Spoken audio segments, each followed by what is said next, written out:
Imaginem só, uma língua que sobreviveu por quase 2 milênios. Um eco, sabe? Lá do Império Romano. Agora, imagine essa língua toda desaparecendo para sempre. E não é que ela foi sumindo aos poucos, ao longo de séculos. Não, foi de uma hora para outra, num único e trágico instante. Pois é, essa é a história da língua dálmata e de como ela foi silenciada. Parem para pensar um pouquinho nisso. Toda a história, a cultura, o jeito de ver o mundo de um povo, tudo isso guardado em sons, em palavras, prestes a se calar para todo o sempre. É uma pergunta bem forte, né? E ela vai ser o centro de tudo que a gente vai ver por aqui.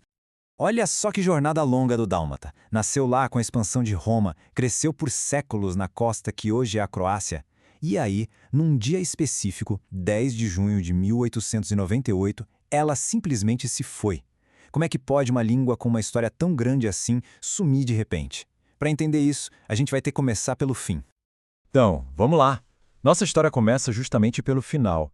Um final super abrupto, totalmente inesperado e o pior, completamente acidental.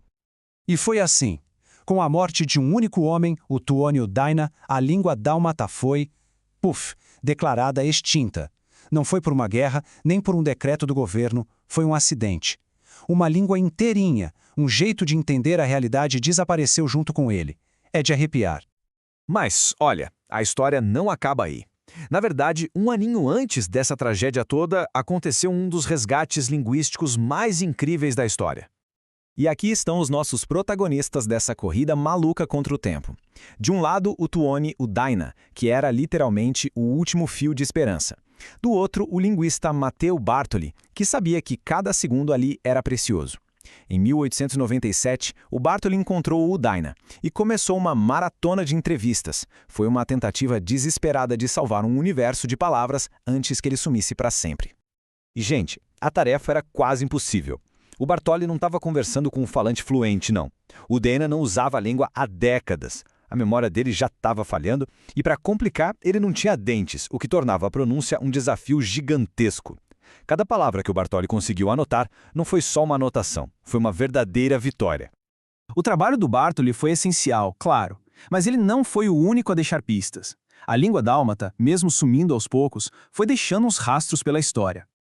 No seu auge, acredita-se que umas 50 mil pessoas falavam dálmata naquela costa. Pensa só, de uma comunidade cheia de vida para um único senhor. A dimensão desse declínio é impressionante.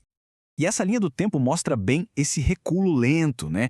Em 1280, só umas palavras soltas. Em 1397, uma carta inteira. Em 1472, uma tentativa meio desesperada de manter a língua viva nos debates oficiais. Já no século XVI, ela já tinha desaparecido da importante cidade de Dubrovnik. A língua foi encolhendo, sabe? Recuando para o norte, até sobrar só na ilha de Kirk. E olha isso aqui. Um pedaço real da língua congelado no tempo.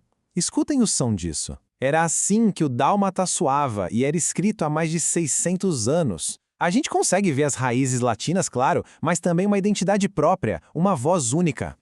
E o que será que diz essa relíquia tão preciosa? Não é um poema épico nem nada. É algo bem mais humano. Uma carta de negócio sobre uma dívida. O fato de ser algo tão do dia a dia a torna ainda mais autêntica. E o ponto principal é, esse é um de apenas 2 textos completos que restaram. Só 2.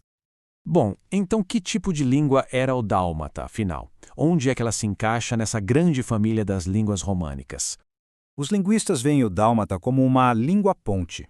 Pensa assim, ela tinha características tanto do ramo italiano quanto do ramo romeno, formando um elo geográfico e linguístico entre o oeste e o leste do mundo latino. E essa tabela aqui ilustra isso de um jeito brilhante. Olhem só o Pai Nosso. Tuota, nuester, em dálmata, parece que fica bem no meio do caminho entre o Padre Nostro italiano e o Tatal Nostro romeno. E essa mesma lógica vale para outras palavras na oração. É uma verdadeira ponte de palavras.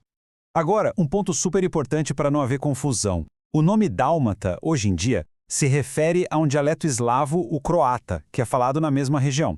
Só que esse dialeto não tem nada a ver com a língua românica antiga que a gente está falando. São 2 línguas completamente diferentes que acabaram compartilhando o nome geográfico. Depois da morte do Tuonio Idaia e da extinção da língua, o que foi que sobrou? E qual é o legado dela hoje em dia? Tudo que a gente tem hoje existe por causa daquela corrida contra o tempo do Bartoli. Um dicionário, histórias, contos, pedacinhos de canções não são ossos de dinossauro, mas sim o fantasma de uma língua preservado em tinta no papel. E aqui um trechinho de uma canção, um vislumbre da arte da alma do povo dálmata. Mesmo em poucas palavras, dá para sentir a melodia de uma cultura que já se foi. E o mais surpreendente é que a história não acaba na extinção. Hoje, pequenos grupos de entusiastas na internet estão usando justamente as anotações do Bartoli para tentar reviver o dálmata. Um esforço para dar uma nova voz a esse eco tão antigo. O que nos leva à nossa pergunta final. O dálmata foi salvo de ser totalmente esquecido, mas será que ele pode ser salvo de verdade da extinção? Será que um eco, cuidadosamente documentado, pode um dia aprender a falar de novo? A resposta talvez diga menos sobre a língua dálmata em si e mais sobre o nosso próprio desejo de garantir que nenhuma voz, nenhuma história seja esquecida para sempre.